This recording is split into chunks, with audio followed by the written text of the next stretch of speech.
All right, Tom, we are 2 weeks away from the 2021 NFL draft. You're ninth with the Chargers. Does that even seem right that it's been nine? Not really. It goes by fast. No, it's pretty amazing. 9 years of going through this process and trying to fine tune it every year.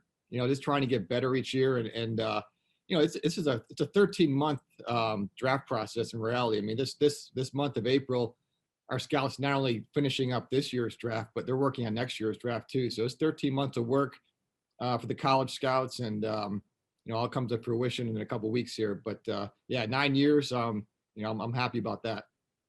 So, as best as you can, describe the feeling on draft night in the war room. Is it excitement? Is it anxiousness? What's it like? I guess it's probably more anxious than excitement because there's just a lot you can't control in the draft. I mean, there's 31 other teams. Yes, you can trade up or trade down, but you also have to find a partner to do that with. So there's so much of it that are just out of your control. So yeah, you're a little bit anxious. It's 13 months of work. You want to get it right. There's a lot of people involved in the process. But if you prepare the right way and you have the right people around you, it goes smooth. But the biggest thing is the preparation part of it. You have everything kind of together. You kind of walk through all your decisions early on, a week or two before, every scenario you can think of. So when it comes to draft day, there's not a whole lot of big discussions. We've already decided how we're going to handle different situations, and we just execute it. So, I was going to say things move so quickly on draft night. If you're watching from television, you see teams picking pretty quickly, and then potentially teams are fielding trade calls. You may be getting calls. You may be calling other teams. Maybe a guy that you're expecting to be at, let's say 13 in this case, is not there. The preparation you mentioned, how important is that preparation, and how long is that process to make sure that draft night goes off without a hitch? I mean, it's the second biggest part of the whole process. The biggest part is, the scouts doing all their work, evaluating players, getting background, and then kind of putting the whole picture together. That's the biggest part of the preparation. The second part is it's basically called draft management. How are we going to handle this? How are we going to get the players that we like? And trying to work through those scenarios. And that's what we do, really starting this week, and we'll do the same thing next week, is try and go through every scenario that could happen. So we're never sitting there thinking, hey, we expected this player to be there and now he's not there. So what do we do? So we've already discussed those things out already. So, and we go through some scenarios that could probably never happen, but you just want to be prepared for it. So that's the process we walk through right now to try and get it right. There's a lot of different ways you can go. And like I said, there's 31 other teams that are doing the same thing, and you can't predict all the time what they're going to do. So you have to be flexible and kind of roll with it. But like I said, the preparation part is huge. If you don't have that, you have no chance on draft night. So last year, you selected Justin Herbert, I believe, from your kitchen table at home, with everything being virtual. What's the setup going to look like in 2021? Are we getting somewhat back to normal? Yeah, we'll be pretty much back to normal. I was at my dining room table last year. That was a great experience, but not one I really want to go through again. So we'll be essentially back the way we've always done it. We'll be back in our draft room here at the Hope Performance Center with the same amount of people we usually have in there, more than likely. We may make it a little bit smaller just for social distancing. Hopefully everybody's vaccinated by then. But even if not, we'll probably have a little bit, probably take a couple people out of the draft room. But as far as the process and everything will be, as normal. I have to imagine one of the most rewarding parts of your job is when you get to lob that call to a prospect who's fulfilling a lifelong dream. What is that like for you personally? And do you have maybe a favorite call that you've made, Tom? It's funny because, we do this every year. It's just kind of business for us. So I kind of forgot until someone asked me a couple years ago about the phone call.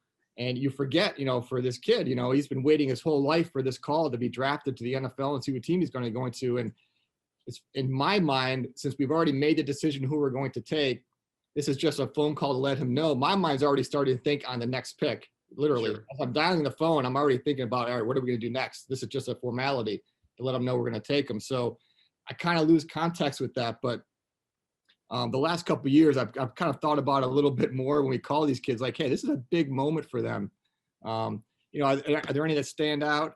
It's usually kind of, maybe the guys in the, fifth, sixth, seventh round that weren't sure if they were going to be drafted or not.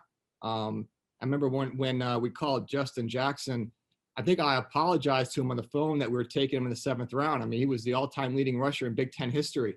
He's being drafted in the seventh round. It doesn't seem right, but that's just the way the draft works sometimes. The draft isn't necessarily based on best to worst player. I shouldn't say worst player because they're all going to be NFL players, but it's not how it goes sometimes. It's just sometimes guys fall through the cracks.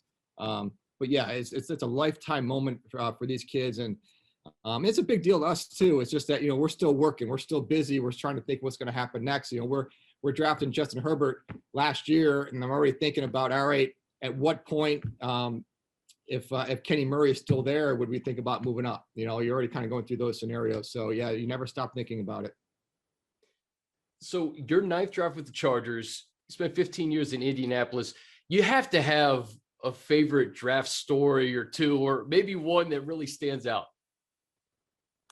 Yeah, it's easier to tell draft stories on the teams you're not with anymore than the ones that I'm still here. But there you go. There's a couple of them that maybe too long for TV, but the one that I was thinking the other day, because I brought this up with our guys here, and it would be the early 2000s when we drafted Dwight Freeney.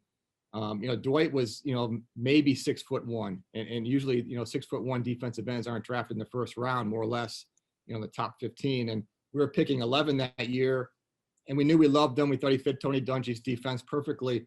But he's barely 6'1", so we were getting close to being on the clock. And Bill Pulling, who was the GM, a Hall of Fame GM, we're talking in the room, and he was discussing, hey, should we trade back, 4 or 5 picks, maybe get a later pick later on in the draft, and then, maybe take Dwight then. And he was asking, hey, do we feel good we'll get Dwight, say, the 15th or 16th pick? Can we guarantee that? And like, well, we can't guarantee it. We don't know what other people think. And we're discussing it. And then Bill's like, hey, you know what? He's good enough for the 16th pick of the draft. He's good enough for the 11th pick of the draft. I'm not worried about that. Just take him. And it was a really good thought on, hey, look, the best decision is not always the most popular decision. And after that draft, I mean, there was an article in the newspaper the next day from a columnist in Indianapolis who's a legendary columnist there, saying that Bill was putting his job on the line for taking a 6'1" defensive end over Wendell Bryant from Wisconsin. And Dwight Freeney's going to go to the Hall of Fame, and unless you're from Wisconsin, and Wendell Bryant had a very good college career, but didn't quite have a great pro career. So obviously Bill made the right decision there, and knew there would be some pushback on taking a smaller defensive end. And like I said, Dwight's going to Hall of Fame. So, but those are discussions you have. The other thing is some of it's just a little bit of luck. I mean, the odds tell you, I mean, you hit in the first round on a player that you're successful with like 53% of the time. So which means you're wrong like half the time, those are not good odds. So there is a little bit of luck involved, but get the right preparation, kind of what we ignore in the noise, which is hard, hard nowadays with social media. But make good, solid decisions on the information you have. But that was one that obviously that one worked out pretty well. I'd say so. And you're drafting with the Chargers. I'll leave you with this.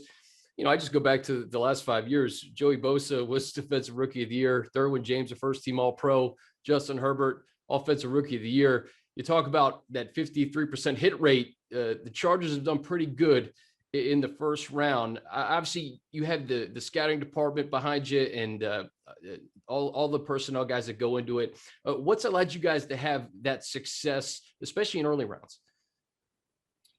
Preparation and a great scouting staff. I mean, these guys are college scouts, led by Kevin Kelly and JoJo Wooden. I mean, the college guys, they work on this draft 365 days a year. Not only evaluating players, but doing background on players, and which is just as important as how you play. And then trying to kind of fit the whole thing together, getting the coaches involved after the season's over and making sure players fit schemes. And, you put as much preparation as you can into it. We try and be perfect with it. We know it's an imperfect world. Sometimes we may get a little overconfident on who we think can play and can't play, because we have so much information nowadays. But you try and get players that you think fit you, which means sometimes you may pass a good football player that may just not fit your scheme, may not fit your culture. But again, there's a little bit of luck involved. But we're happy with those guys, and we put as much work now into the first round as the seventh round. So that's part of our process. We want to hit on the late guys as much as the first round guys.